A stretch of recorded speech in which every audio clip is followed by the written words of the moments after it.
कहेंगे आप? Experimental findings. जब एक्सपेरिमेंट किए डेनियल कानमैन ने और पाया कि एंकरिंग क्यों होती है या एंकरिंग कैसे होती है या एंकरिंग के फायदे या नुकसान क्या है, तो दो चीजें निकल के आई। पहली तो एक्सपेरिमेंटल फाइंडिंग्स में निकल के आई कि इनके साथ तीन डिफरेंट वेज जुड़े होते हैं। पॉजिटिव नेगेटिव नहीं कहते इसको हम केवल एक फिनोमेना कहेंगे, that anchoring is a phenomena which is connected with three characteristics.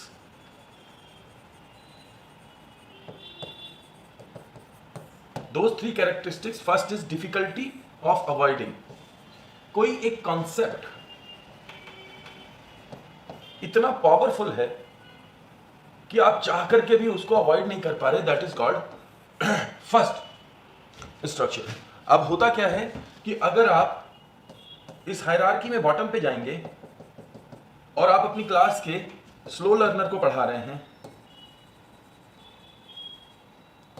या फिर एएसडी जिसके अंदर की रिपीटेटिव मैनरिज्म का कॉन्सेप्ट अभी है ही, या फिर आईडी के स्टूडेंट को पढ़ा रहे हैं और उसको कोई एक चीज समझ में आ गई। जो लोग एक्सपीरियंस कर चुके होंगे स्कूल में, उन्होंने पाया होगा कि वो हर चीज को उसी से जोड़ना चाहेगा, उसे उस टॉपिक को अवॉइड करने में बड़ी प्रॉब्लम होगी, उस एरिया को अवॉइड करने में बड़ी प्रॉब्लम होगी, तो वो अपने एंकर से चिपक जाता है। एंकर से चिपकने की ये जो थॉट है, ये इसलिए है क्योंकि वो उसका जो मैकेनिज्म है वो उसे अवॉइड नहीं करने दे रहा उसे। Second thing is durability of anchoring. Anchoring कितने समय के लिए है, ये बहुत मजेदार चीज है, ध्यान से समझिएगा। होता क्या है कि हम किसी एक चीज को आज सीख रहे हैं,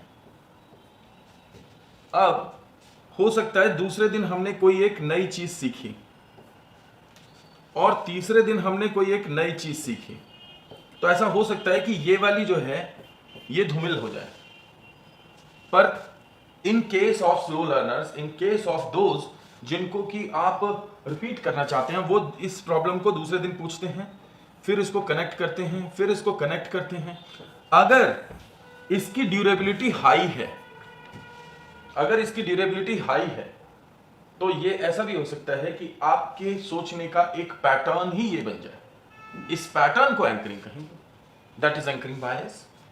तो ड्यूरेबिलिटी दूसरा कैरेक्टरिस्टिक है एंकरिंग का, जो क्योंकि कुछ चीजें ऐसी होती हैं जो ड्यूरेबल हो जाती हैं, जो लंबे समय तक अन्य कॉन्सेप्ट से आसानी से कनेक्ट कर जाती हैं, उनको हम ड्यूरेबिलिटी में रख देते हैं। इसलिए मोस्ट ऑफ द स्टूडेंट जो कि सीटेट पास करके आएंगे, उनको सारी दुनिया पियाजे लगती है, या फिर सारी दुनिया उन्हें मॉडलिंग लगती है, या फिर सारी दुनिया उन्हें सोशल इंटरेक्शन लगती है। डिपेंड करता है कि उन्होंने कौन से कॉन्सेप्ट से सारी चीजों को जोड़ा है, या फिर सब कुछ उन्हें एसआर लगता है, सब कुछ उन्हें रीइंफोर्समेंट या मोटिवेशन लगता है। तो ये जो थॉट होता है कि एक तो नया सब्जेक्ट था, प्रभाव डाल दिया, दूसरी बात टीचर ने कौन सी चीज बहुत ज्यादा प्रभाव डाल करके पढ़ा दी, तीसरी बात कौन से एरिया से उसने सारी चीजों को कनेक्ट किया था, बच्चे ने भी और टीचर ने भी। तो इसके आधार पर ड्यूरेबिलिटी हो गई और एंकर बन गया। एंड दिस इज बिकॉज कि आप जिस ग्रुप में हैं, आप जिस ग्रुप में हैं, उस ग्रुप में आपको सॉल्यूशंस मिल रहे हैं, आपको सॉल्यूशन मिल रहे हैं। एक महाशय थे, उन्होंने एक चीज ठीक से पढ़ी, कंस्ट्रक्टिविज्म। फर्स्ट अटेम्प्ट में सीटेट क्लियर कर लिया, हर जगह कंस्ट्रक्टिविज्म, हर जगह कंस्ट्रक्टिविज्म।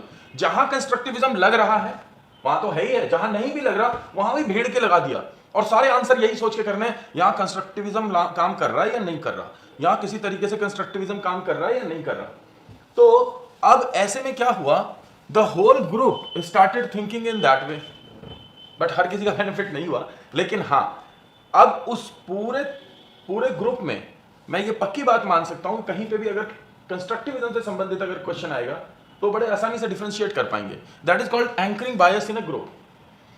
तो किसी एक पर्टिकुलर ग्रुप में हर किसी का सोचने का एक तरीका होता है, तो फिर वो ग्रुप में उसी तरीके के सॉल्यूशन देने लगता है, तो वो उसका एक एंकरिंग बायस बन जाता है।